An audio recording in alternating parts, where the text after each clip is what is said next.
I'm going to set the mood. We got to set the mood all the way right for this one. You see the thumbnail. And you know what?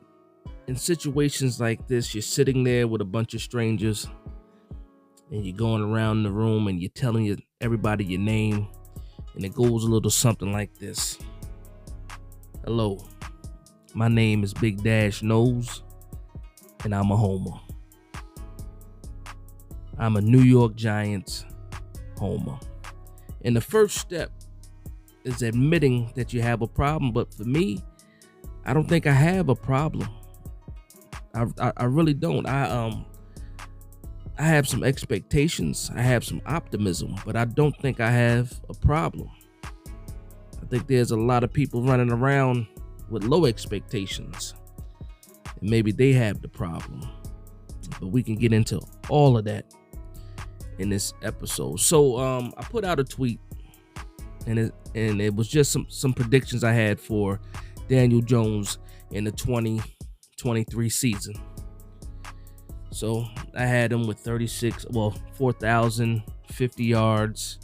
I had him getting 36 passing touchdowns. I had him with another 6 touchdowns on the ground. I believe I had about 400 yards rushing, and about 15 total turnovers. I think that's what I had, and I had the Giants record at 10-7. Now the Giants record is the same prediction that I had in the video I did a couple months ago, right at the schedule release. I had us going 10-7. So I got a little bit of feedback. I heard that, if he's putting up these kind of numbers, that being Daniel Jones, then we should be winning 12 to 13 games or 12 to 13 games. I'm like, okay. And yeah, I see where that makes sense. But again, I look at, some other players with some stats in a similar range from last year, and not all of those guys won 13, 14, or 12 games. So I'm just thinking to myself, why?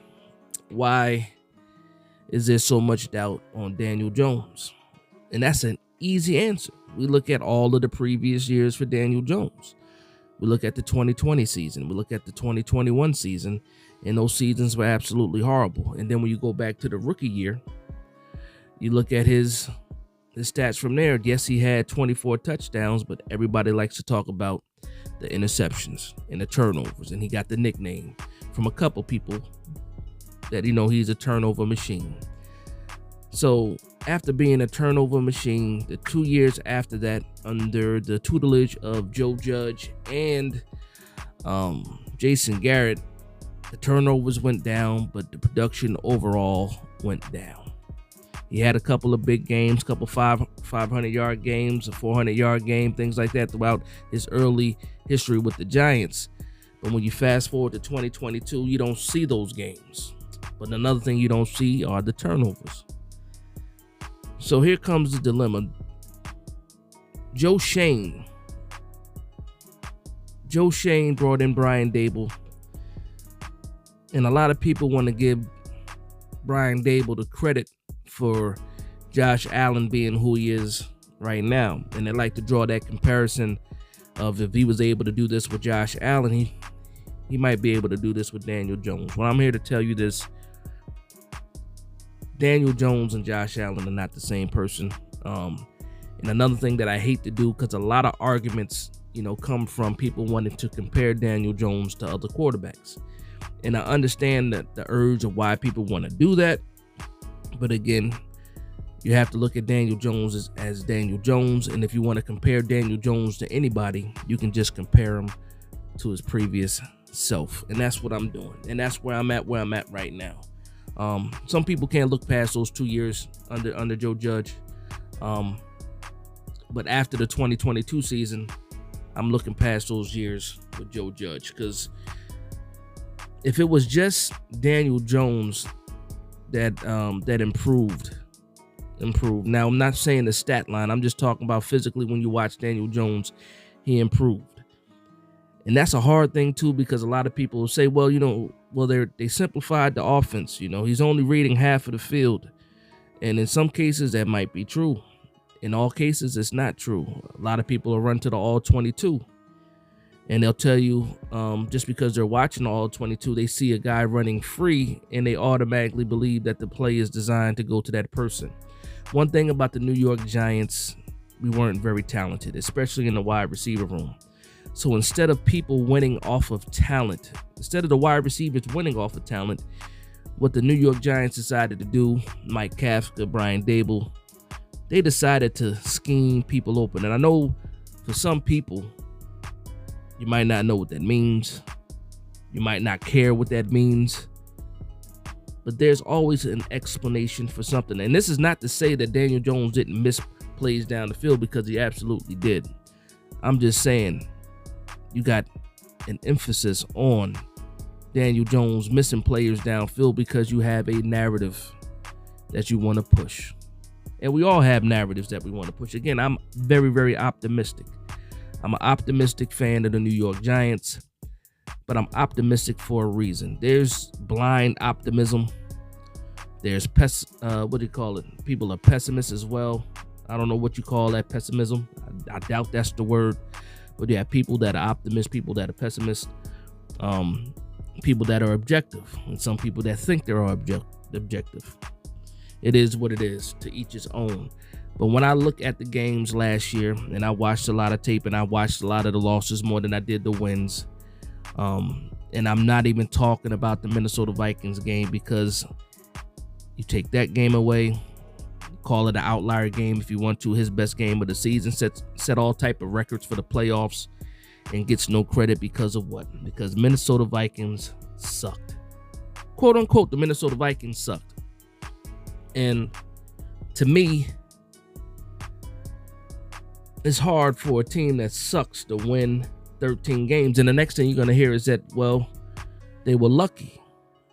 And then when we compare Daniel Jones to Kirk Cousins, you think Kirk Cousins is better than Daniel Jones, but I thought the Minnesota Vikings were lucky. I thought they weren't a good team. If they weren't a good team, that means the team's not good. All right, we speak in English here, right? Let's do that then. Okay. But that's not even the part that set me off. Let me you know what? I'm going away from what I wanted to say. So when I tweeted the predictions for Daniel Jones today, there was an Eagle fan. Actually, I don't know if he was an Eagle fan now, because I get a lot of junk from Giants fans too. But the man said, this is not based on reality. This is pure homerism. Something, I'm paraphrasing, something like that. I'm pretty sure I got the clip. I'll go ahead and put it up there later on when I'm editing this video. But I should have it up there by now so you can see what the person said. And I thought about it, Homer.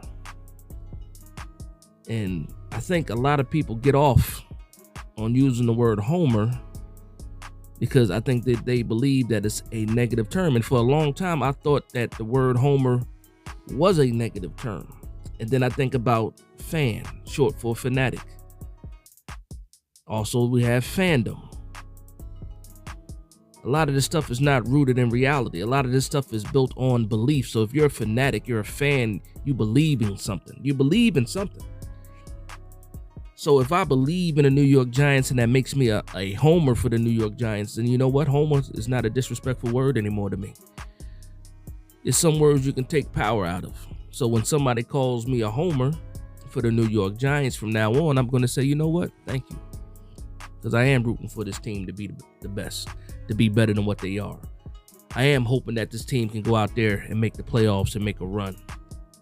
If that makes me a homer, then fine.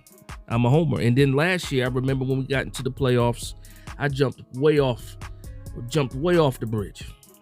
I said that, you know, the New York Giants are going to go to the Super Bowl. Now, here's the thing. Did I really believe that the New York Giants were going to the Super Bowl? Absolutely not. Absolutely not. I thought it was a far shot. Did I think we had a chance possibly of going to the Super Bowl? Tiny bit. Tiny bit. But a lot of people saw the videos and they were like, okay, yeah, this guy's crazy. I remember I put out videos. I put out a video after we beat the Minnesota Vikings and we were going to play Philadelphia for the third time that year, and just going on a rant saying that the Philadelphia Eagles couldn't beat us 3 times in a row. Being a homer. And when people try to throw a negative meaning or they try to make that word negative, and I just think about where I was at that time. When we beat the Minnesota Vikings, that was the first time we won a playoff game in 10 years. So in my excitement of winning a playoff game for the first time in 10 years, I was very, very excited. And you know what?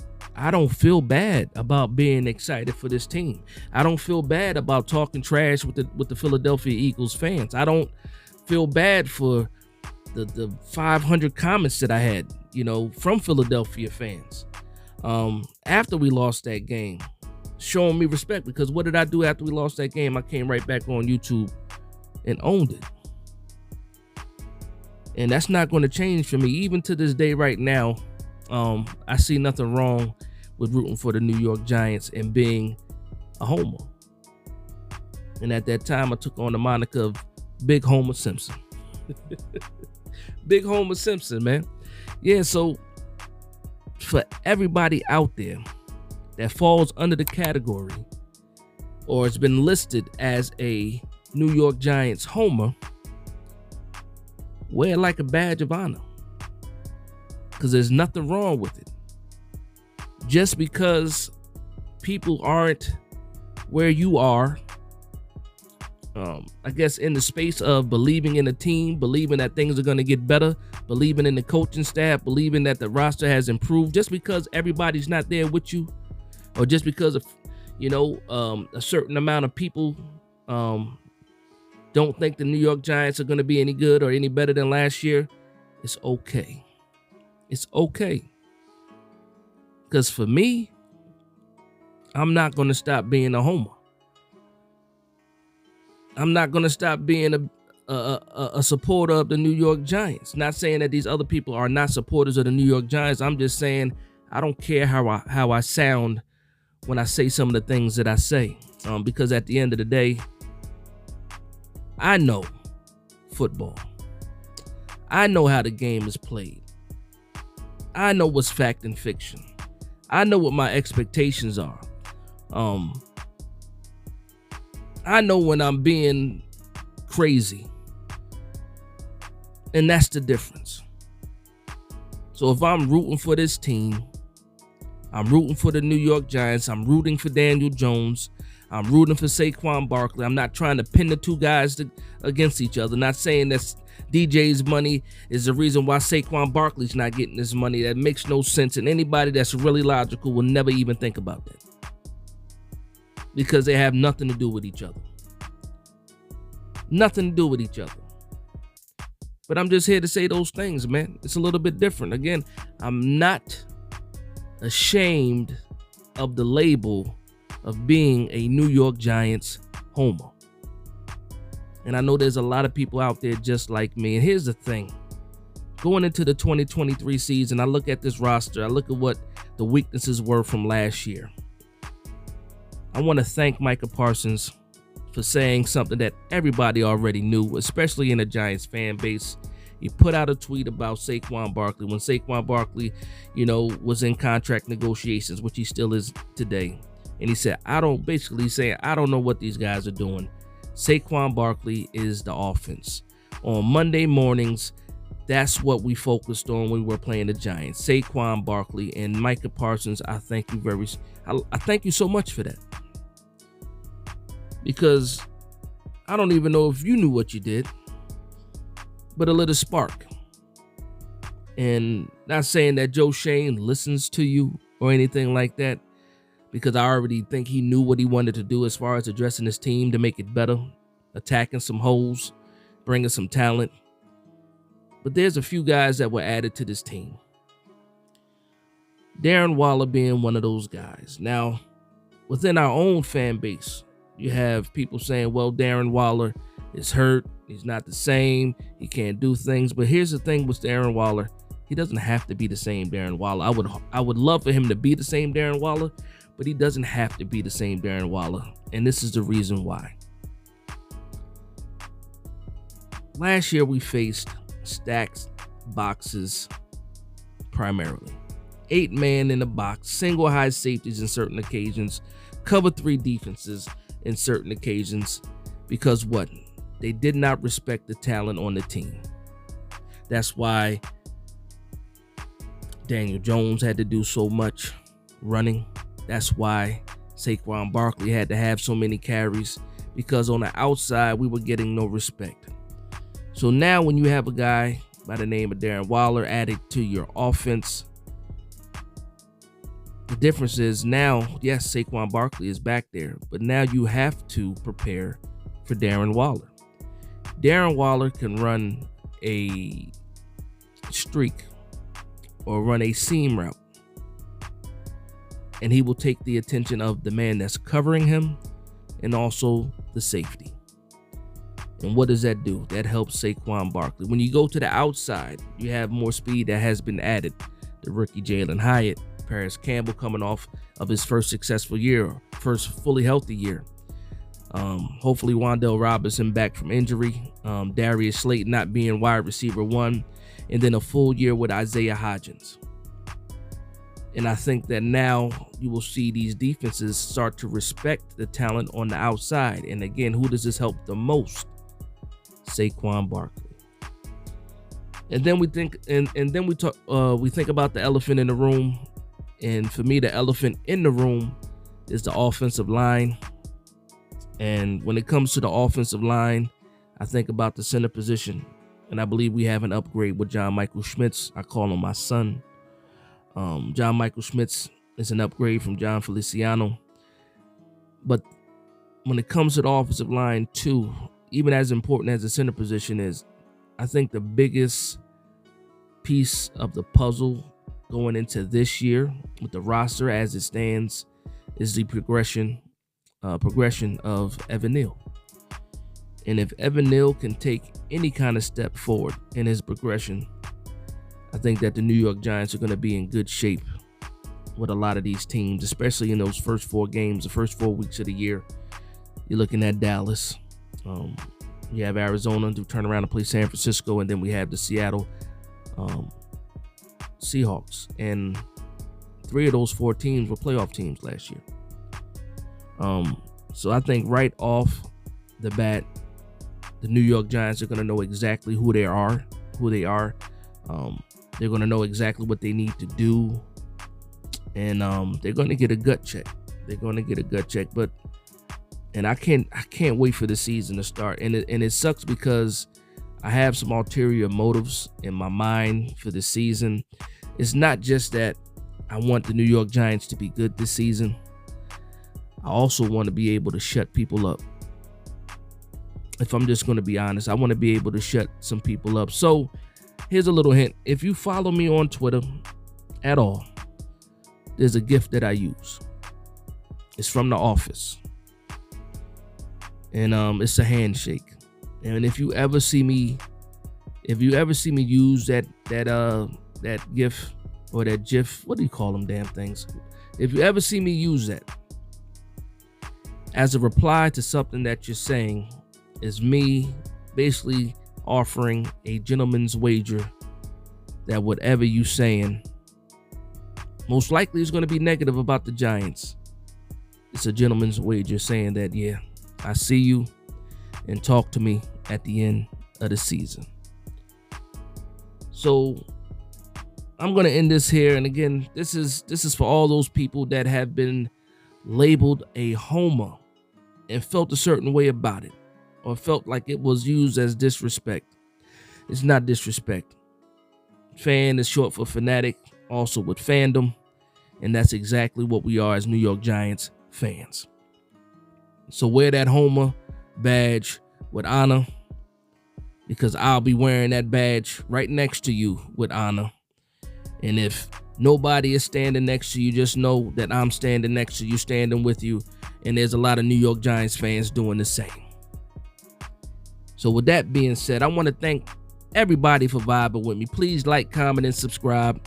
And from one Giants fan to another, and that's all of y'all, whether you're a homer or not, to one Giants fan to another, this is Big Dash Knows Big Blue Nation. Let's go.